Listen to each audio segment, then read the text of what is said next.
உண்டாவதாக. Have a blessed Monday. எப்படி இருக்கிறீங்க தேவ பிள்ளைகளே? இன்றைய தேவ வாக்கு நம்மளுடைய நம்பிக்கை எப்படியாக இருக்கிறது?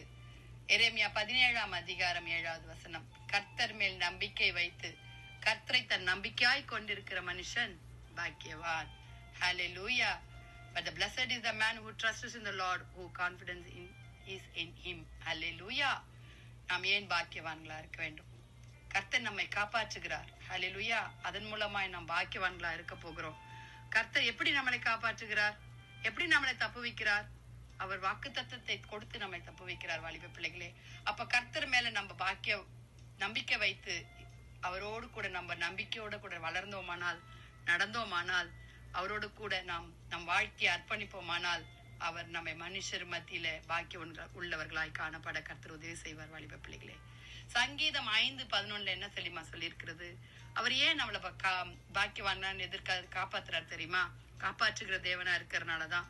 உம்மை நம்புகிறவர்கள் யாவரும் சந்தோஷித்து என்னாலும் கம்பீர்ப்பார்களாக. நீர் அவர்களை காப்பாற்றுவீர். உம்முடைய நாமத்தை நேசிக்கிறவர்களுக்கு உம்மில் களி கூறுவார்களாக. ஆம் தேவ பிள்ளைகளே, அவர் நம்மை காப்பாற்றுகிற மூலமாய் அவர் நம்மை மனுஷனை பாக்கியவான்களாய் கூப்பிட்டு கொண்டிருக்கிறார். வாலிப பிள்ளைகளே, சங்கீதம் 28:7 எப்படி காப்பாற்றுகிறார்? கர்த்தர் என் பலனும் எனக்கு கேடகுமாய் இருக்கிறார். என் இருதயம் அவரை நம்பி இருந்தது. நான் சகாயம் பெற்றேன். ஆகையால் என் இருதயம் களி கூறுகிறது.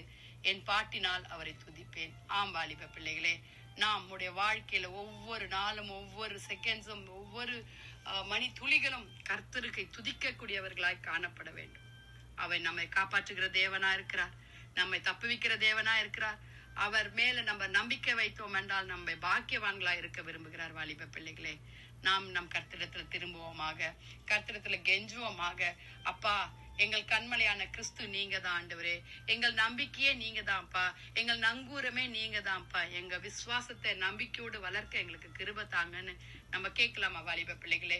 இன்னைக்கு கொஞ்ச நேரம் நம்ம ஜெபிக்கலாமா? ஹல்லேலூயா. ஸ்தோத்திரம், ஸ்தோத்திரம் ஆண்டவரே. துதிகளின் மத்தியில் வாசமா இருக்கிற எங்கள் பரலோக தந்தையே, அப்பா, அருமையான இந்த கால வேலைக்காய் ஆண்டவரே, இந்த மண்டே நாளுக்காக உண்மை ஸ்தோத்திரிக்கிறோம். அப்பா, நல்ல ஆராதனை நேற்று தினத்துல எங்களுக்கு தந்தீர் ஆண்டவரே. உண்மையில நாங்கள் நம்பிக்கை வைத்து வாழ எங்களுக்கு கிருபை பாராட்டுங்க ஆண்டவரே. நாங்க பாக்கியவான்களாய் பாக்கியவதிகளாய் வாழ கிருபை தாங்க ஏசப்பா.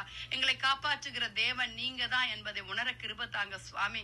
நீங்க எங்கள் பலனாகும், எங்கள் கோட்டையாகும், எங்கள் துருகமாகும், எங்கள் சகாயமாகவும் இருக்கிறீங்கப்பா ஆண்டவரே. எங்கள் இருதயம் களி கூர்ந்து மகிழ கிருபை தாங்க ஆண்டவரே. அப்பா, உண்மையில நாங்கள் மகிழ்ந்திருக்க எங்களுக்கு கிருபை தாங்க கர்த்தாவே. உம்மை ஸ்தோத்திரிக்கிறோம் ஐயா. உம்மை துதிக்கிறோம் கர்த்தாவே. உம்மை ஸ்தோத்திரிக்கிறோம் ஆண்டவரே. நீ மாறாத தேவனா இருக்கிறபடி உம்மை ஸ்தோத்திரிக்கிறோம் அப்பா. வாலிப பிள்ளைகளை கர்த்தர் மன்னித்து ஆண்டவரே அப்பா ரட்சித்து இயேசுவே உம்முடைய கரத்துக்குள்ளாய் மூடி மறைத்து வழிநடத்துங்க அப்பா. வியாதிஸ்தர்களை சுகமாக்குங்க ஆண்டவரே. அப்பா ஆண்டவரே, தேவ பிள்ளைகளுக்கு வேண்டிய ஞானத்தையும் ஆண்டவரே பரிஞானத்தையும் நம்பிக்கையும் சுகத்தையும் சமாதானத்தையும் தாங்கப்பா. கண்ணீரோடு இருக்கிறவர்களை தொட்டு ஆண்டவரே, எக்ஸாம் எழுதி கொண்டிருக்கிற பிள்ளைகளை கர்த்தாவே அப்பா ஞாபக சக்தியை தந்து நீர் ஆசீர்வதிப்பீராக. உன் கண்ணீரை துடைத்தேன் என்று சொல்லுகிற தேவன் அப்பா, நீர் ஒவ்வொருவரையும் ஆசீர்வதித்து வழிநடத்த வேண்டுமாய் ஜெபிக்கிறோம் அப்பா. ஊழியக்காரர்கள் சுகத்தை விரும்புகிற தேவன் சுவாமி, நீர் ஒவ்வொருவரையும் ஆசீர்வதிங்க ஆண்டவரே. பெருகவே பெருக செய்யுங்க சுவாமி. துதிக நம்ம மகிமை உமக்கே செலுத்துகிறோம். மீட்பர் இயேசுவின் மூலம் ஜெபம் கேளும் பிதாவே. ஆமென். Have a blessed day. Bye.